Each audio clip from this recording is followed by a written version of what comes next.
so forth. So that's what I'll be doing this evening. And I have this flamethrower slobbering iron, and it's on a little slobbering iron stand on my piss-beaten work table.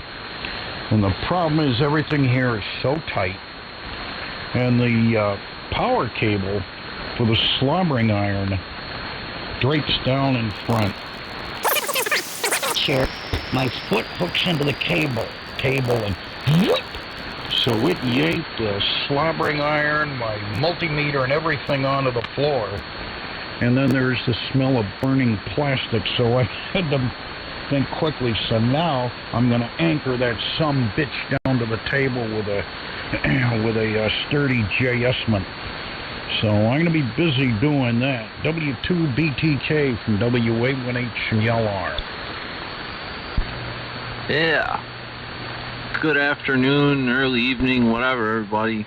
That's good stuff, Tim. And I know the struggle. I have space in here, but my desk where I do stuff is the same way. It gets real tight. Like project after project, stuff piles up, and it's like you're trying to do something, but you gotta like reach over this and under that, and like, oh man.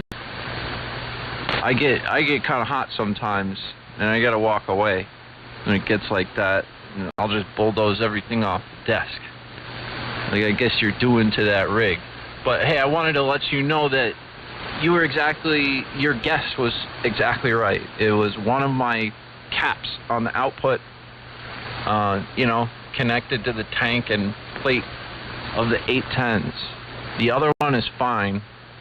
So I hit that damn thing with a drill. I was drilling from the underside, and I just nicked the bottom side of it. And the bottom is like the ground connection with the thread there, and you bolt it down. And I just nicked it, and I didn't think it was that big a deal, and it worked fine, and I was, making carriers with it and everything. But as soon as I gave it some modulation, I guess the voltage shot up, and that was that. So I'm going to get another one of those, because I already have all the worm gears and all the crap built for it. And it's a good design. The entire, all the gears are completely isolated and can be grounded, 20 kilovolts worth of rating there. So, yeah, I blew up my 810 rig today. How about that? W2BTK.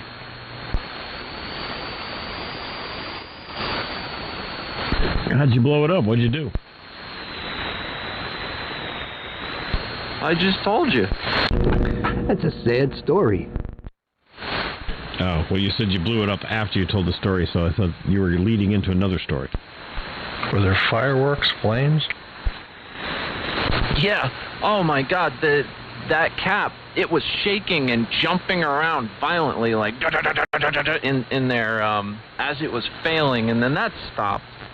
But, yeah, it started as, like, pops and crackles and things like that, and then it got a little bit worse, and I just stayed in it a little bit, and it started. She's gonna blow, Captain. Unkeyed, and I keyed up again, and I'm getting excited. Yeah, but it did a dance for me before it went, man. You should have live streamed that. You got to put a camera inside your transmitter. W2PHL.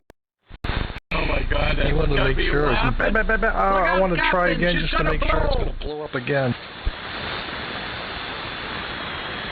Yeah, so it was pretty spectacular, and but the damn thing was working, man. Like it was working fine business, making about 350 watts of carrier.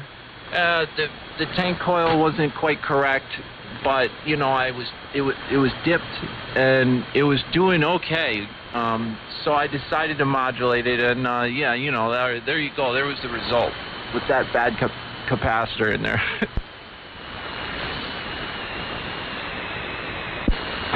That's quite a message. There's another station breaking in. Oh, just me laughing over the the description. I heard that earlier today. Hi, Tom. W1IA. Oh my God! Just visualize this thing coming alive on the floor. You know, look out, Captain! Those plate dissipation ratings are overrated.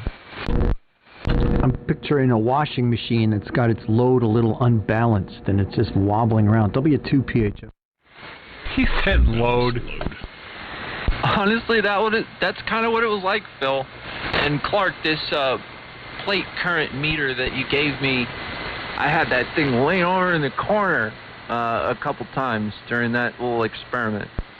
I'm sure it's homesick already. I like the idea that he blew it up a second time just to make sure it really blew up. He wanted tandem 5 seconds of fame. No, man, you have to stay in it. You gotta really let go so you can find it. And I don't know, that's how we troubleshoot here. Yeah, just like bobsledding. You just don't want to stop, man. You got to get right into that turn. I'm running down the track. The wheels are spinning. I'm headed toward the wall, but I just stay in it. He's going the distance. You know, it reminds me of a guy who I worked with, and he had a bad tuna solid sandwich from the Roach Coach. This is in a factory setting. He got sick. He threw up on his desk. He was a technician, just a real mess, and he went home sick. He came in the next day, and he ordered the same thing. I said, "What are you, crazy? You ordered another tuna sandwich from the Roach Coach?" He said, "I just wanted to make sure that's what got me sick." True story. I don't know what to It's a mark of a true scientist. Mayonnaise, rotten, vomity tuna. Yeah, it's always the mayonnaise. Hey, Bill, I'm curious. Is that BTK? Is that your old man's old call, or is that your initials, or some other? It was my old CB handle, Billy the Kid. Oh, that's great. Yeah, I figured I would just, keep the same handle. I'll just add some goofy prefix to it to become a ham. Oh yeah, that's an old buzzard. That's an old buzzard call. That's for sure.